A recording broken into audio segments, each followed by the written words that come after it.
Assalamualaikum warahmatullahi wabarakatuh. Mustafa Muhammad sallallahu alaihi wasallam hadrati hatam nashhadu sunnahin jalan ketemu qarabin husan ila mu'allif hadzal kitab. Saya Nawawi ad-Dimashqi sallallahu Husan ba'ana wa umatina jatina wa jatina Husan ila mahatina al-asqiya alam talamidi wa asadi. Lillahi ta'ala lahumul fatihah.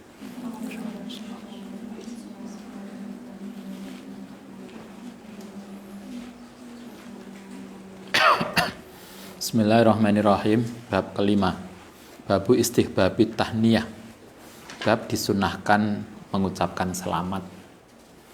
Wa jawabil muhannai, dan menjawab orang yang ngasih selamat. Ini terkait dengan kelahiran anak. Kalau ada teman kita melahirkan, punya putra baru putra atau putra baru?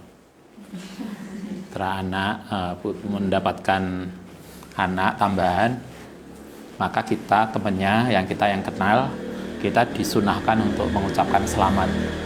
Selamat Mbak ya, putrane yang ke berapa. Kayak kemarin Ustadz ngajar anak S2, karena pakai Zoom, bolak-balik anaknya bulet. Takutnya anakmu itu anak ke berapa? Pertama Ustadz. Adiknya udah belum? Katanya sebulan itu biasanya jalur adik toh. Kan biasanya begitu. Jadi kita jadi ngasih selamat itu ajaran kita. Jadi kalau ada orang dapatkan kenikmatan, kita mestinya senang. Jadi kita mengucapkan selamat. Mbak selamat ya. Putra baru kita mengucapkan selamat. Punya teman kita punya apa, kita mengucapkan selamat. Jangan biasanya sebagian kita itu ada yang nggak seneng kalau koncone itu nikmat toh. Kok iso ya dia dapat itu, kan begitu biasanya. Kok iso dia yang dapat ucapan selamat kita yang kita ucapkan, memberikan selamat pada orang atas nikmat yang dia terima, itu bisa mengurangi rasa iri. Iri itu kan karena kita nggak seneng toh. Nah, rasa nggak seneng, rasa iri itu bisa dikurangi dengan cara kita paling nggak secara verbal kita mendatangi dia dan mengucapkan selamat pada dia. Nggak mudah itu. Apalagi rival. Itu mantannya nikah. Alhamdulillah selamat ya Mas. Sukses, sama udah nikah duluan. Tapi yang pasti saya akan lebih mendapatkan suami yang lebih dari sampean. Kan gitu. Itu artinya marilah kita belajar untuk mengucapkan selamat atas nikmat yang diberikan yang ada pada orang lain. Sehingga dengan demikian kita menghilangkan rasa nggak suka, rasa iri, rasa yang nggak baik. Yustahabu, disunahkan opo tahniya'ul mauludi, mengucapkan selamat terhadap kelahiran. Lau ketiman. Qala ashabuna yustahabu ayuhanni'a. Ayanto mengucapkan selamat bimaklan barang ja'a yang tekopoma anil Husain radhiyallahu an. Ini dasarnya salah satunya adalah ajaran yang diberikan oleh Sayyidina Husain. Husain itu cucu Nabi. Beliau senantiasa mengajarkan kita untuk memberikan ucapan selamat terhadap kenikmatan atau apapun. Kalau dalam hal ini khususnya adalah tentang kelahiran seorang anak. Nah, kita bukan hanya lahirnya anak, tetapi apapun nikmat yang diberikan Allah pada teman kita atau teman kita yang mendapatkan nikmat, kita ucapkan selamat untuk dia. Selamat Mbak, saman ranking 1. Selamat saman iso studi lanjut lebih dulu. Itu paling nggak kita bisa mengurangi rasa iri kita, rasa hasud kita. Anahu alama saat temene Husain iku alama ngajari sapa Sayyidina Husain insanan ing manusa at-tahniyata ing mengucapkan selamat. Sayyidina Husain senantiasa ngajari orang, ngajari sahabat, ngajari masyarakat untuk mengucapkan selamat. Faqala Kemudian dawuh sapa Husain, kul ngucap sira barallahu laka fil mahubi. Barokah mugi memberikan keberkahan sapa Allah laka maring sira fil mahubi, ing dalam sesuatu yang diberikan. Kalau berarti kalau di sini itu tidak hanya anak, apapun kalau ada teman kita mendapatkan nikmat, alhamdulillah semoga berkah ya Mbak. Itu penting. Datang enek apa biasanya? Ini lagi pemilihan kebanyakan pelantikan pilkada toh. Enek 3 jago sing dadi siji, sing 2 bisa nggak kita kemudian begitu dia dinyatakan menang kemudian kita ngatakan selamat ya, Anda hebat, Anda menang. Nggak mudah loh itu. Nyatanya kan nggak banyak tuh yang begitu. Biasanya sing kalah langsung lapor. Ini kecurangan semacam-macam. Coba itu kan artinya kenapa kita kemudian tidak kita kan sebetulnya sudah bisa ngukur kemampuan kita. Maka kita diajarkan marilah kita membiasakan untuk mendoakan nikmat berkah yang diterima oleh orang lain. Sayyidina Husain ngajari kita begitu. Barakallahu laka fil mahubilaka. Semoga Allah memberikan berkah atas sesuatu yang diberikan kepadamu. Berarti tidak hanya anak, apapun. Wasakarta lan syukur sapa sira al wahib ing zat yang memberi. Babalagha lan menyampaikan sapa wahib asyuddahu ing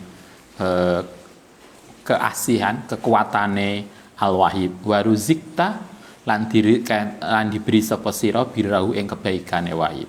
Alhamdulillah sampean dikasih rizki, sampean dikasih nikmat, dikasih kesempatan. Itu begitu. Kalau kemudian itu kita, kalau ada teman kita yang mendapatkan nikmat, kita disunahkan untuk mengucapkan selamat. Nah sekarang bagaimana kita yang mendapatkan nikmat misalnya, kemudian teman-teman datang mengucapkan selamat pada kita, apa yang harus kita lakukan? Kalau ada orang yang kemudian mengucapkan selamat pada kita, kita pun disarankan, diajarkan untuk membalas. Wa yustahabu lan disunahkan apa ayyarudda, ingin to membalas alal muhanni'i, yang atase orang yang mengucapkan selamat. Jangan lupa, jangan hanya terima kasih. Kita kadang kan hanya makasih, enggak, jangan hanya makasih lah. Tapi juga doakan balik. Selamat Mbak, saman ini nih. Alhamdulillah, terima kasih doanya. Semoga saman juga begitu. Gitu loh, anak balasannya. Saman ini. Alhamdulillah. Semoga setelah ini saman. Jadi kita yang diucapkan selamat itu juga mendoakan. Karena itu kalau di sini, kalau kita yang kebetulan mendapatkan nikmat, kemudian teman-teman kita datang untuk ngasih selamat, maka kita harus mendoakan juga barakallahu laka. Semoga keberkahan juga diberikan kepada Anda. Atau bisa juga barokah alaika. Atau jazakallahu khairan. Semoga Allah membalas sampean. Au razaqakallahu mislahu. Ini yang bagus. Semoga Allah memberikan rizki kepadamu seperti yang saya terima. Sampean alhamdulillah sudah nikah duluan, semoga sampean nyusul. Kan gitu toh. Atau intinya adalah kita saling mendoakan. Kalau ada teman yang mendapatkan nikmat, kita mendoakan. Kalau kita didoakan, jangan lupa untuk mendoakan balik. Apapun yang kita terima, harus kita kembalikan dengan doa yang baik. Masih ingat kemarin bab kita diundang makan? Ketika kita diundang teman kita untuk makan bareng di rumahnya, maka selesai makan, kita diharapkan untuk ketemu dengan yang punya rumah, kemudian mendoakan semoga rezekinya sampean lancar. Semoga lek wong Jawa apa piye? Nak milih kita diundang tahlilan, kabul kajate Mas. Kan itu sunnah banget. Artinya kita itu kan bahasanya bisa beda, tapi intinya kan kalau kita diajak makan, dikasih sesuatu, jangan lupa mendoakan orang itu. Kemarin Ustadz pulang dari Banyuwangi itu di jalan, pas lampu merah ada kata wongnya ngesakne banget. Wongnya nggak begitu sehat, agak cacat jalannya. Masih muda, pakaiannya sangat sederhana, dodolan apa namanya, kerupuk. Tapi memang kerupuknya gak murah, kerupuk cuili. Kelihatannya dari depan gak ada yang beli, awan-awan, siang, panas. Kemudian kita buka jendela, saya bilang, Mas kerupuknya piro? 15.000 coba. Cuili 15.000. Ya mungkin ya karena tidak murah, kemudian enggak. Kemudian saya bilang, kita beli 2. Langsung kita kasih uang dan kemudian dia ngasih. Mungkin karena nggak banyak yang beli, tapi yang konteks yang di sini yang ingin saya sampaikan betapa adalah dia merasa sangat bersyukur karena kita beli. Kemudian doanya luar biasa. Ya Allah Bapak, mungkin banyak doanya. Artinya kan dia merasa ketika dia merasa ditolong dengan dibeli dagangannya, dia mendoakan kita yang luar biasa. Mestinya kita kan begitu toh. Ketika kita merasa juga ditolong oleh orang, jangan lupa mendoakan balik. Kita kadang pelit banget untungannya. Cuma Mbak SMP ya, setelah makan pulang. Jangan gitulah. Yo itu umum, tapi itu nggak bagus. Karena itu yang bolak-balik yang sering kita sampaikan kayak ceritane Dorothy, ceritane siapa lagi? Yang Jepang itu siapa namanya? Bude Yuka. Kita manggilnya Bude Yuka yang luar biasa. Begitu mau balik, kita antar balik ke bandara. Dia kamar itu dikunci, nggak boleh dibuka. Ternyata sudah dikasih untuk ayah dikasih uang, untuk mama dikasih uang. Walaupun lepas dari uangnya yang tidak banyak, tetapi betapa dia sangat care pada kita. Kan dicatat satu-satu. Ini disukai surat. Coba kobre. Sebelum dia datang ke kita kan dia sudah ngontak kita. Kita keluarga kita berapa, siapa saja. Coba. Kan semua dikasih toh. Ada oleh-olehnya toh. Coba santri dapat oleh-oleh dari Jepang. Itu kan luar biasa care dia. Ya, kita mestinya kan begitu. Kita mestinya begitu. Artinya jangan lupa untuk saling membalas kebaikan yang kita terima. Di sini paling enggak doa, kalau enggak razaqallahu mislahu au adzalallahu sawabaka, atau membalas dengan baik sapa Allah sawabaka ing pahala, atau Allah akan membalas berlipat ganda, bahasa kita begitu. Oke, itu bab yang kelima. Kita lanjutkan babun nahyi, bab tentang larangan anitasmiati, saking memberikan nama bi asma'i kelan nama-nama al makruhati, nama yang makruh. Ini kita hendaknya kalau punya anak jangan dikasih nama-nama tertentu yang itu tidak pantas. Ada nama-nama yang tidak pantas, koyok walaupun anak yang Quran Fir'aun gitu kan misalnya, kan ya gak pas. Mana Fir'aun? Misalnya anaknya jenenge Fir'aun. Yang ada itu nama malaikat. Karena ada tuh nama malaikat. Kemarin ada mahasiswa konsultasi. Jenenge siapa jenenge? Pokoknya nama malaikat mulai Jibril, Mikail. Terus saya tanya, adikmu ada nggak yang namanya Israel? Karena emasnya dia itu Jibril. Terus dia jadi ada yang nama malaikat, ada nama fakultas, Usuluddin, Syariah, ada keluarga fakultas, keluarga UIN. Jadi anaknya itu Usuluddin, Muhammad Usuluddin, anak sing tarbiyah, adab, sing jadi grup fun UIN. Silahkan lah. Atau kalau Anda punya anak di jeneno Fatihah kan mulai bismillah, alhamdulillah. Kalau nyeluk kan gampang. Al-Fatihah kan teko kabeh loh. kan mudah. Nah, sekarang ada nama-nama yang kita makruh untuk ngasih nama itu. Rawaina fi sahih Muslim an Samurah bin Jundub qala Rasulullah sallallahu alaihi wasallam. latu samiyanna, jangan ngasih nama sapa sira hulamaka ing anakmu yasaron, ing nama Yasar. Yasar itu gampang, maknanya kan mudah. Wala robahan, robahan itu untung, enak toh? Wala najahan, najahannya itu apa? Selamat ya, selamat. Kenapa nggak boleh? Wala aflaha, ya aflaha itu juga beruntung. Itu nama-nama yang itu tentu konteksnya beda ya. Itu konteks mungkin dulu. Sekarang akeh nama selamat. Mulai penjual bebek sampai tambal ban. Nah, pernah ketemu tambal ban Pak Slamet. Luar biasa. Misalnya begitu. Konteksnya mungkin beda, tetapi ini kita bisa melihat pada konteksnya begini. Kenapa Kanjeng Nabi mengatakan anak-anak itu hendaknya tidak dikasih nama ini, najah, aflah, yasar, robah, itu sama maknanya, selamat atau untung. Fa'inna katakulu, karena alasannya Nabi begini, fa'inna katakulu, sangat mungkin engkau akan nanya, asamahua, apakah selamat di situ? Kemudian kita mengatakan la, nggak ada selamat, kan nggak pas toh. Padahal kita tuh mendoa, tapi konteksnya begitu. Tapi konteks kita kan beda toh. Mungkin kita, nah, Nabi alasannya gitu. Apa najah di situ? Padahal sekarang akeh najih, najah.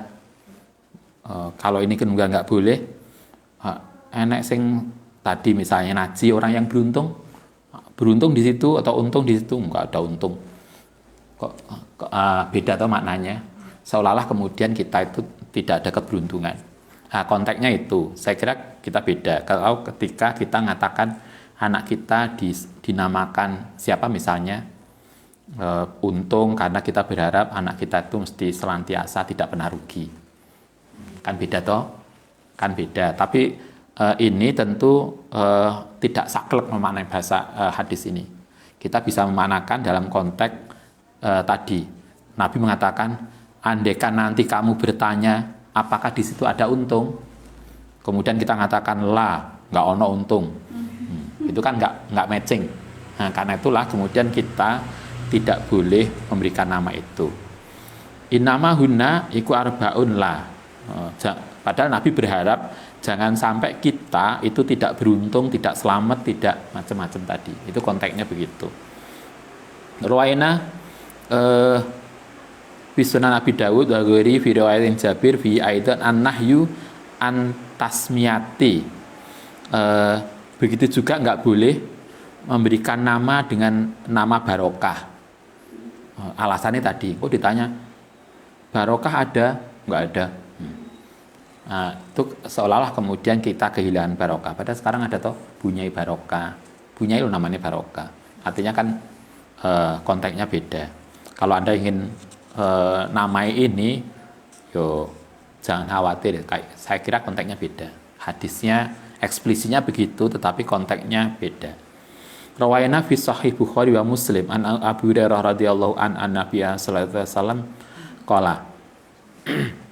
Ini satu tadi, barokah, untung, selamat dalam konteks tertentu yang kemudian dimakruhkan.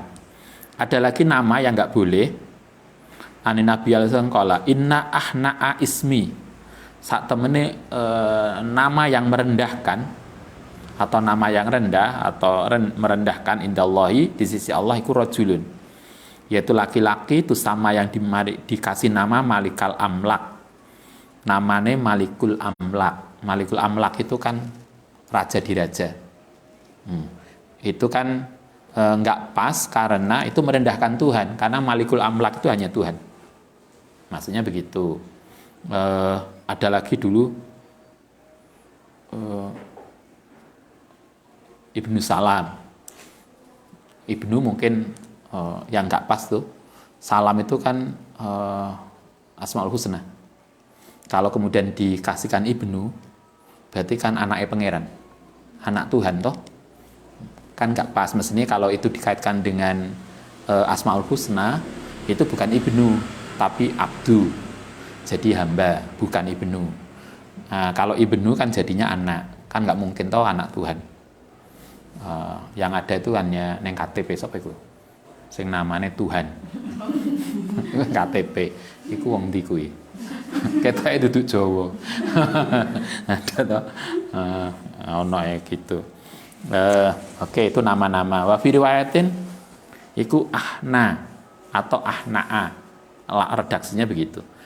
Wa fi riwayatin muslimin ahyadu rajulin utawi nama seseorang yang tidak disukai indallahi. Ada orang yang tidak disuka di sisi Allah yaumul qiyamati wa ahbasuhu lan dianggap rendah iku rajulun, yaitu seseorang kana kang ana sapa rajul iku yusama dikasih nama malikal amlak tadi hadis Muslim.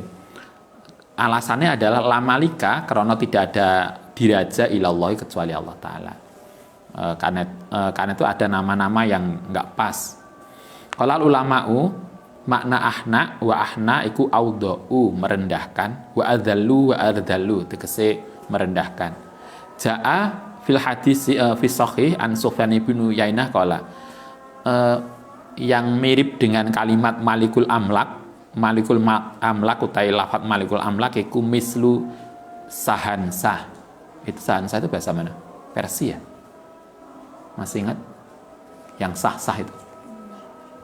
Kita juga enggak versi ada yang namanya sah. Sahansah itu artinya sama, raja diraja. Itu enggak pantas karena raja diraja itu hanya Tuhan. Alasannya gitu. Oke, kita lanjutkan. Bab ke-7, babu dzikril insani. Bab tentang seseorang mengingatkan seseorang man ing wong tabyat bauhu yang mengikuti sapa manhu ing insan min waladin bayane saking anak au hulamin utawa anak kecil au muta'alimin utawa mahasiswa au nahwihim utawa yang lain bi ismin qabihin dengan nama yang buruk dengan cara yang qabih liyu'adibahu untuk mendidik dia wayat zujarahu lan menghentikan dia anil qabihi saking perilaku buruk wa yuridahu lan mendidik nafsu ing awak dhewe ne hulam. Ini kalau Anda jadi kakak kemudian punya adik kecil yang perilakunya pas ketika itu enggak bagus, maka kita disarankan untuk menegur dia.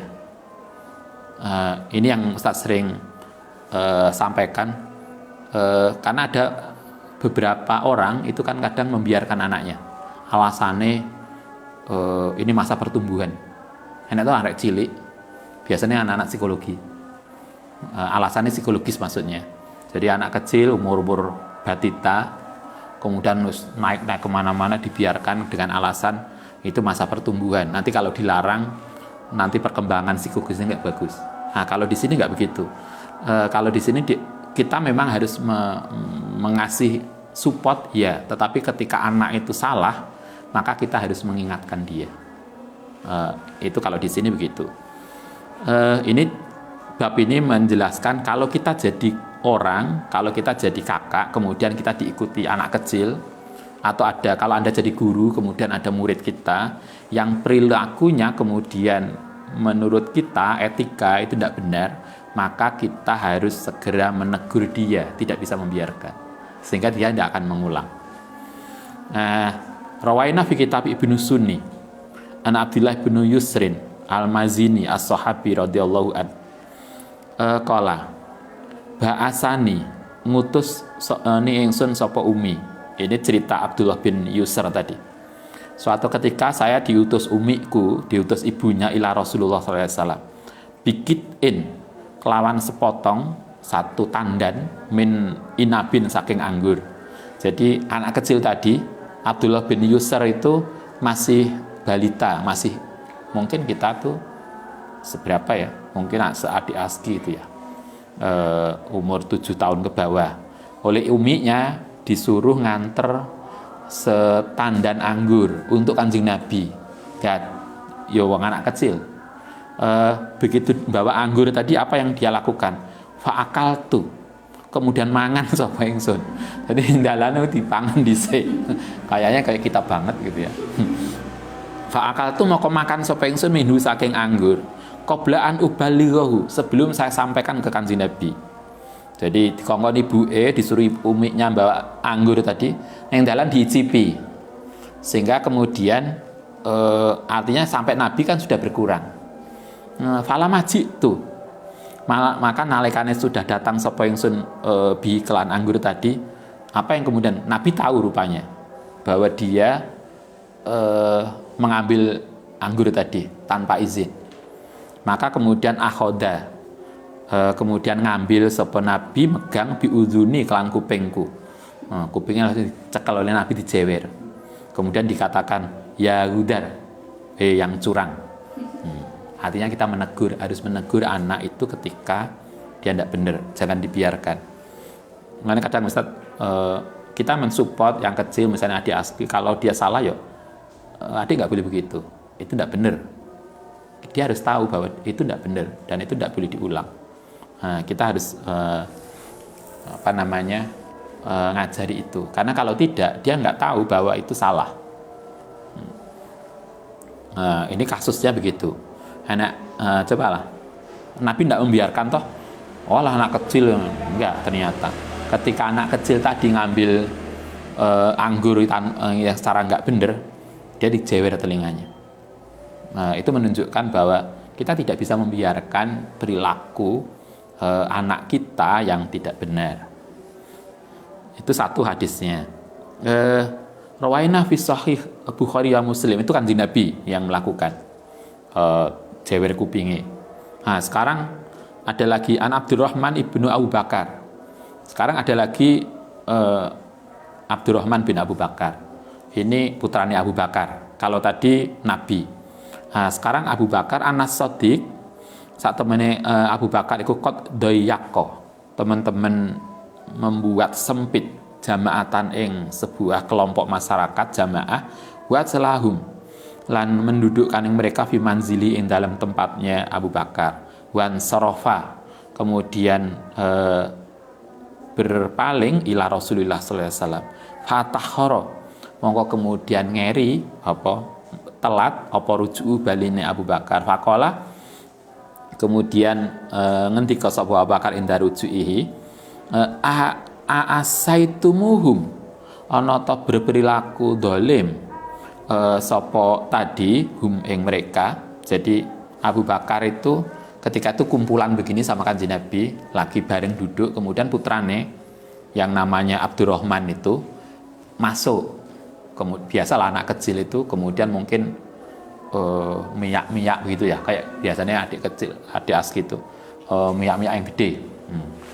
Begitu itu rupanya mengganggu Abu Bakar karena putranya berperilaku yang tidak sopan. Kemudian selesai acara, ketika Kanjeng Nabi sudah selesai, Abu Bakar perlu mengkonfirmasi ke jamaah apakah merasa terganggu dengan kehadiran putranya yang berperilaku tadi. Apa kata jamaah? Qalu la, tidak Abu Bakar, kami tidak terganggu dengan kehadiran Abdurrahman, tetapi Abu Bakar merasa nggak nyaman dengan perilaku putranya tadi yang dianggap itu tidak sopan. Maka fa'akbala, mongko kemudian madhep manggil sopo Abu Bakar ala ibnihi ing atase putrane yang bernama Abdurrahman. Fakola ya Gunsar, hei yang telah berperilaku dolim karena tadi ganggu jamaah tadi.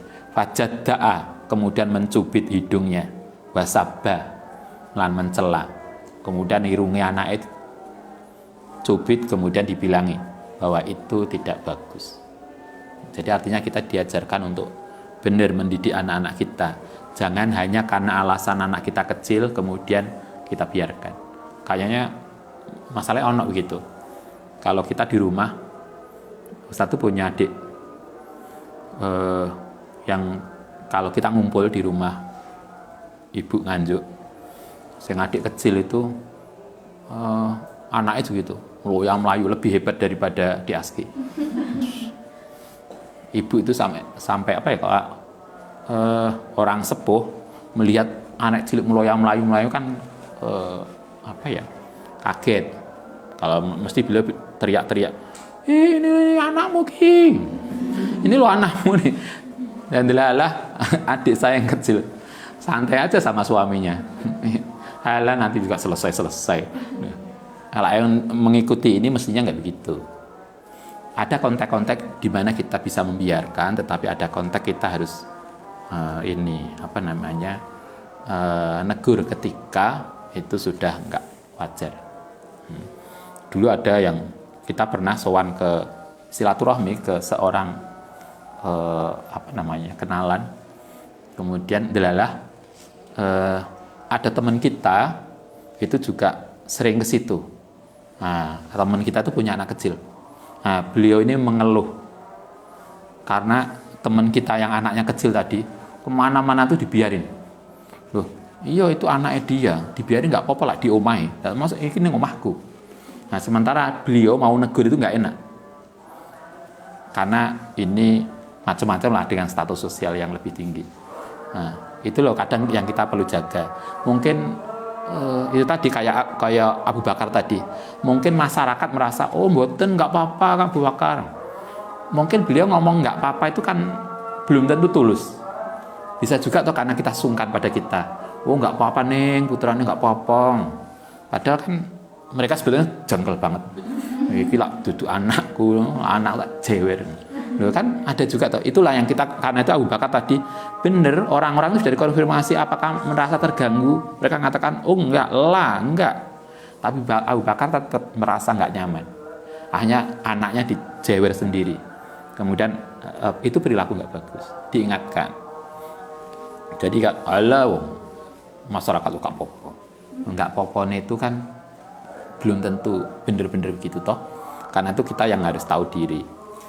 Kultu Hunsar itu sumarok maknanya ya laim, artinya orang yang telah berperilaku zalim, tidak baik. Fajada'a aida'a alai biqatil anfi, manggil kemudian dengan menjewer hidungnya. Mulai anak kita nggak bagus ya, kalau nggak jewer kupingnya, jewer irungnya. Kalau nggak jewer irungnya ya dicetot bokongnya. Kalau dulu Ustaz dulu katanya agak nakal, cilian. Sampai paha ini sudah ajur karena nakal. Dulu begitu. Artinya kita harus diingatkan kalau kita salah. Mungkin kita tidak segitunya ya. Nanti dianggap ini kekerasan pada anak. Oleh siapa? Aktivis perlindungan HAM dan anak. Mungkin kita caranya bisa lebih lembut dan kita tahu, Anda lebih tahu caranya tentang anak kita. Tapi yang pasti kita tidak akan membiarkan kalau anak didik kita, anak kita sendiri atau murid kita berperilaku tidak benar. Itu prinsipnya. Oke, kita lanjutkan. Babu nida iman. Bab tentang memanggil seseorang. Layuk rofu yang tidak diketahui opo ismuhu namanya. Ini kalau Anda tahu ada orang yang Anda tidak tahu namanya atau lupa, maka apa yang kita panggil? Kalau Anda haji, biasanya di masjid Haram, kabeh pokok diundang haji. Lain nginggirin wong, lain enggak biasa Muhammad. Jadi pokoknya siapapun dipanggil Muhammad. Nah, kalau kita biasanya kan ada tahu panggilan-panggilan yang umum. Kalau kita nggak tahu namanya. Mbak santri, Mbak pondok, itu kan karena kita nggak ketok Mbak pondok, pokoknya boleh. Yang bagi sayogo ayunada yang tadi dipanggil bi ibaratin. Maka kalau kita tidak kenal namanya, nggak tahu namanya atau lupa namanya, maka hendaknya kita memanggil dengan sesuatu layu ta'adzabiha, yang panggilan yang tidak merendahkan, yang tidak menyakitkan. Jadi silahkan dipanggil apapun, Mbak yang baju merah, boleh. Yang penting tidak sesuatu yang kemudian membuat dia kurang nyaman. Walayakunu,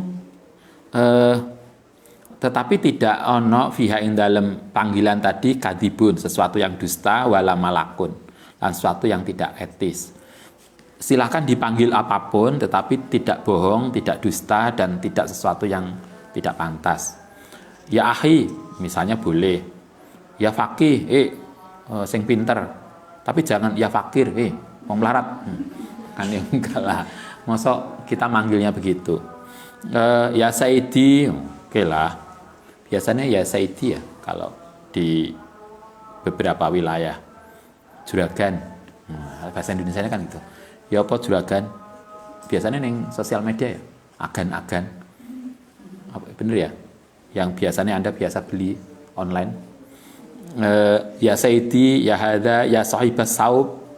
Yang bajunya apa? Atau awin naklil fulani, atau mbak yang sandal ireng. Ya, kalau sandalnya hitam. Al farosi, atau yang punya kuda, atau yang jamal, mbak yang cantik. Silakanlah dipanggil apa saja. Wa ma asbahada ala hasbi halin. Silahkan dipanggil apa saja sesuai dengan kondisi al-munadi wal munada, sesuai dengan konteks yang dipanggil. Waqat rawaina fi Sunan Abu Daud wa Nasa'i wa Ibnu Majah bi isnadin hasatin an Bashir radhiyallahu an qala bainama suatu ketika ana ta ing seneku umasi lagi jalan bareng Nabiya bersama Nabi. Nadoro melihat sapa Nabi faidan. Suatu ketika kata ini tadi Basir bin Ma'bad, saya lagi jalan bareng dengan Nabi, kemudian saya melihat tiba-tiba ada orang.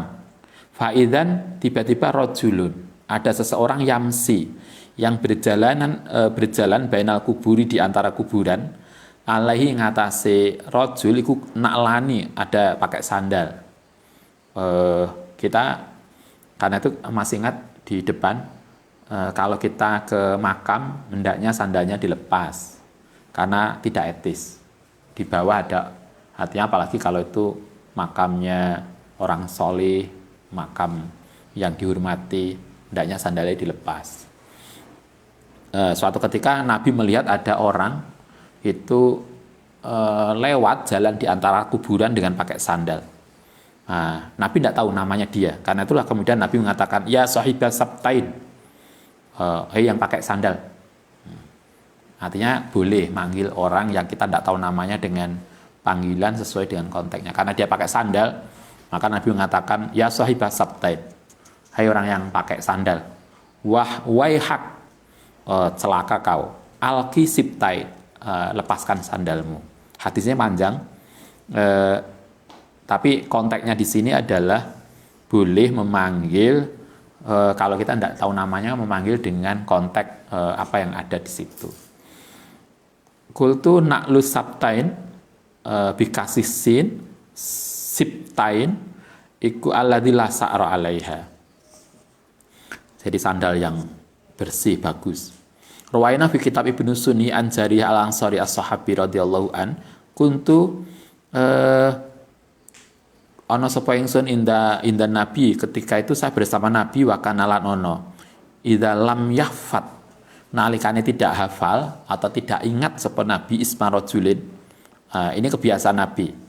Nabi itu kata ini, siapa ini?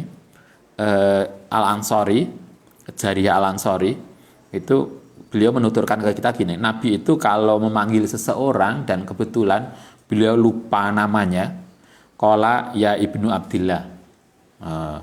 Nabi mengatakan, kalau kita bahasa kita apa? Mungkin Kang gitu ya. Cak, kalau Nabi mengatakan ya Ibnu Abdullah, hei anaknya Abdullah.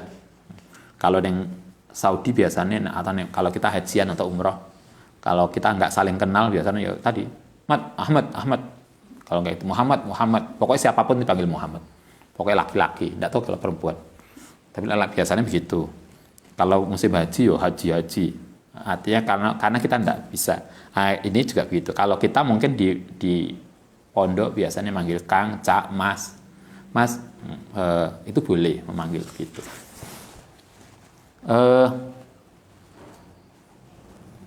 Kita lanjutkan, mumpung kan suwe Isa ya. Isa yang masih lama toh, Isa yang bagian sana. Yang Nisa bagian sana udah lewat subuh. Babun nahyil waladi, bab melarang anak, wal muta'alim lan murid, wa tilmidzi lan murid, tak muta'alim itu mahasiswa, wa ta'limi lan murid, ayunadia, larangan untuk memanggil ayunadia yang manggil abahu ing bapake, au mu'allimahu uta gurune, wa syaikhahu lan gurune bi ismihi kelan namanya. Ini bab ini menjelaskan kalau kita jadi murid, kalau kita jadi anak, kita tidak boleh memanggil guru dosen kita, bapak kita dengan panggilan namanya. Misalnya ustadz kita, dosen kita namanya Abdullah, Abdul. Misalnya kan nggak boleh. Atau bapak kita namanya Abdullah, Dul, juga nggak boleh. Nggak etis. Kalau di barat kan biasa. Kalau Anda lihat informasi dari teman-teman, kalau di sana misalnya ada profesornya namanya Abdullah, mahasiswanya biasa aja nyeluk dosennya profesornya dengan Dullah. Karena bagi mereka itu nggak ada urusannya. Kalau di kita nggak, itu nggak etis. Kita nggak boleh memanggil orang tua kita dengan namanya. Namanya Hasim, Sim, nanti Sim. Semangat Hasim. Misalnya, jangankan kita, anak ke orang tua. Saya sering mengatakan Nabi itu tidak pernah memanggil istrinya dengan panggilan namanya. Bahkan Tuhan, Allah itu tidak pernah memanggil Kanjeng Nabi dengan namanya. Anda bisa lihat di Quran. Nggak pernah laik pada misalnya ya Ibrahim, ya Musa. Tapi pada Kanjeng Muhammad nggak pernah sekalipun ada ayat Al-Quran mengatakan ya Muhammad, nggak pernah. Manggilnya mesti dengan sebutan lain. Ya ayuhan nabi, ya ayuhan rasul. Jadi yang dipanggil itu mengesankan kedekatan. Karena itu kalau Anda nanti nikah, jangan memanggil suami istri dengan namanya. Suaminya jenenge Hasim. Sim, semangat Hasim. Kok gak pantas banget. Begitu juga seorang suami gak etis. Pernah pas haji itu, kita bareng satu grup, satu kamar gitu. Satu kelompok dengan kita suami istri, kemudian kelompok itu juga suami istri. Ustaz itu agak terganggu ketika suami itu manggil istrinya dengan namanya. Kok rasanya ya apa ya? Misalnya kalau namanya siapa? Binti misalnya. Binti. Kayaknya kopi ti. Misalnya kan gitu, nggak etis.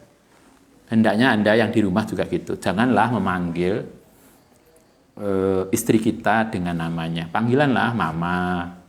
Wong yang anak-anak SMP SMA itu loh. Coba anak SMP SMA itu loh. Lah pacaran panggilan mama papa loh. Maksud Anda yang sudah nikah malah gak manggil papa mama. Loh kan? Cobalah Anda yang nanti yang nikah jangan pernah memanggil biasanya yang istri manggil suaminya dengan ayah. Jarang lah kita istri manggil suaminya dengan namanya. Tapi yang sering terjadi suami manggil istri dengan namanya. Pokoknya juga nggak pantas. Artinya jangankan kita yang anak kepada orang tua, antara suami istri itu juga nggak etis kalau manggil namanya. Panggillah yang apa bisa mama, bisa ayah, bisa apalah. Sering misalnya itu kan ngajari kita toh, ngajari anak-anak kita, karena anak kita juga akan begitu. Karena itu kan Ustadz misalnya nggak pernah kemudian manggil tante dengan itu kan jarang, nggak pernah. Karena kita ngajari adik Aski, ngajari anak-anak untuk begitu. Anda juga begitu. Karena itu kan sama dengan gini, kalau Anda nanti jadi ibu, kemudian punya anak 3, maka mestinya kan kita ngajari anak-anak kita tuh, mana kakak, mana adik. Gak kok, Duk, kakaknya namanya Binti mau kemana?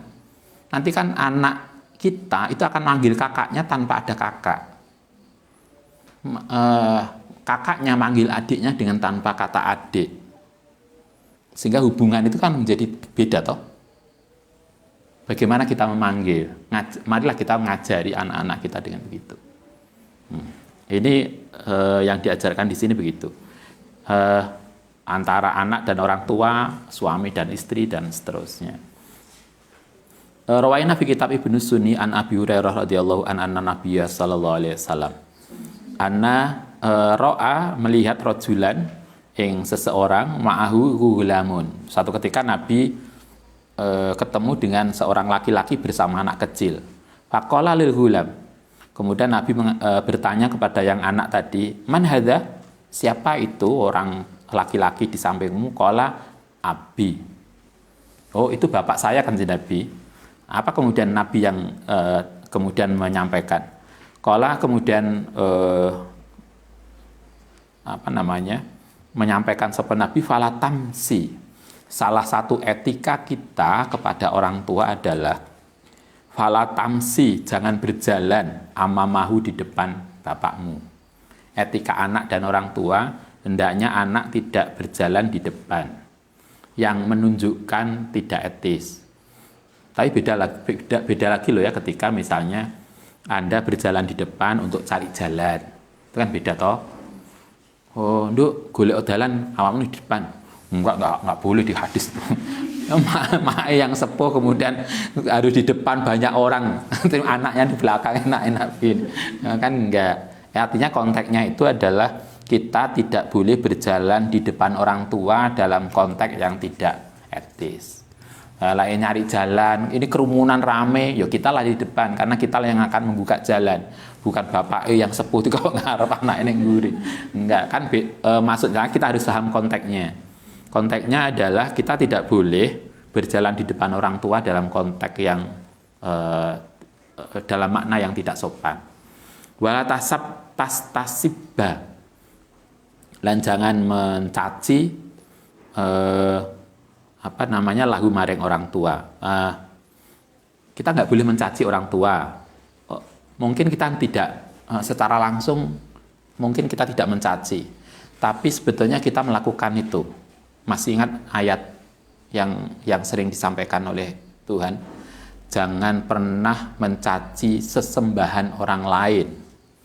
Artinya kita tidak boleh menjelekkan Tuhannya agama lain. Karena orang lain itu juga akan menjelekkan Tuhan kita. Nah, ketika kita menjelekkan agama lain, itu sebetulnya sama dengan kita menjelekkan agama kita sendiri. Karena dia akan membalas itu. Nah, mencaci orang tua itu juga sama begitu. Kita mungkin nggak pernah mencaci orang tua, tapi ketika kita mencaci orang tuanya orang lain, kemudian dia akan mencaci orang tua kita, maka hukumnya sama. Karena itulah, mencaci orang tua itu bukan berarti ke orang tua, tapi bisa juga ke yang lain yang kemudian itu membalas ke kita. Wala tajlis, lan jangan duduk qoblahu sebelum orang tua. Kalau kita diajarkan kalau kita duduk kemudian orang tua datang, kemarin masih ingat kita diajarkan untuk berdiri menyambut beliau. Bab apa itu kemarin? Bab majelis ya. Kalau kita duduk begini, kemudian orang tua kita datang, kita nggak kok menengahi karo main HP. Itu tidak sopan. Kalau di hadis itu kemarin, ketika ada orang tua kita datang, kita diharap untuk berdiri untuk menyambut beliau. Nah, ketika kita berdiri menyambut beliau, hendaknya kita tidak duduk duluan sebelum mempersilahkan beliau duduk. Etikanya loh, gitu. Kita harus nggak ngopain nih, bapaknya teko, dengan sibuk HP-nya. Kayaknya banyak hal yang harus kita evaluasi. Wala tad'u, dan jangan manggil hu ing bapak bi ismihi. Tidak boleh juga memanggil namanya secara langsung. Tadi misalnya bapak jenenge Hasim, Sim, atau suaminya namanya Hasim, atau istrinya namanya Binti, bolak-balik dipanggil Banbin. Carilah. Kalau kita mengikuti kanjeng Nabi itu tidak pernah memanggil istrinya dengan namanya. Marilah kita belajar begitu. Kultu makna lata tasibba, yaitu jangan mencaci, itu ailah taf'al, jangan berperilaku fi'lan ya ta'arradu fihi, yang kemudian menunjukkan fi'in dalam fi'lan li ayah subaka, yang kemudian mencaci kaing sira sapa abuka zajron laka, Atau bisa juga tastasib balahu tadi itu jangan sampai kemudian, kalau makna yang menurut Imam Nawawi itu bermakna jangan sampai kemudian kita melakukan sebuah perbuatan yang membuat bapak kita marah dan mencaci kita. Maknanya bisa dua. Wala tastasibba itu maknanya dua. Kalau menurut Imam Nawawi berarti maknanya adalah kita tidak boleh melakukan perilaku yang membuat bapak kita mencaci kita, karena itu kemudian berarti membuat beliau marah. Tapi bisa juga maknanya adalah kita tidak boleh mencaci beliau dengan cara mencaci orang lain, karena orang lain tadi akan mencaci bapak kita. Rawaina, kita lanjutkan. Rawaina fi Said Anis Said Al-Jalil Abdul Saleh Al-Muwafi an Salahi Iskanilai radhiyallahu an qala yuqalu minal ukuki, ikut termasuk dosa besar berani pada orang tua, ayu samia utayento memanggil abaka ing bapakmu bi ismihi dengan namanya. Termasuk berani orang tua adalah kita memanggil nama orang tua kita dengan namanya.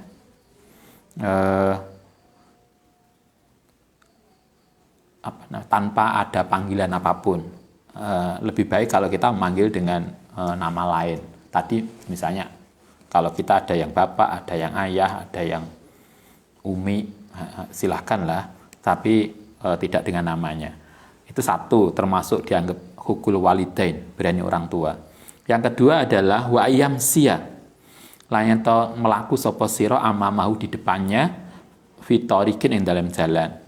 Yang kedua termasuk berani orang tua adalah kita berjalan di depan orang tua ketika di jalan. Tentu konteksnya tadi, konteksnya adalah melaku di depan orang tua dalam makna kita tidak menghormati orang tua.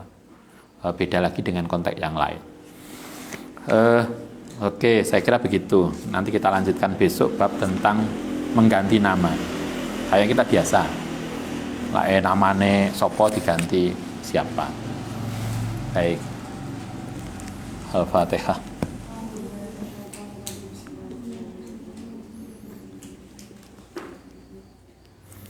Nafa'na bima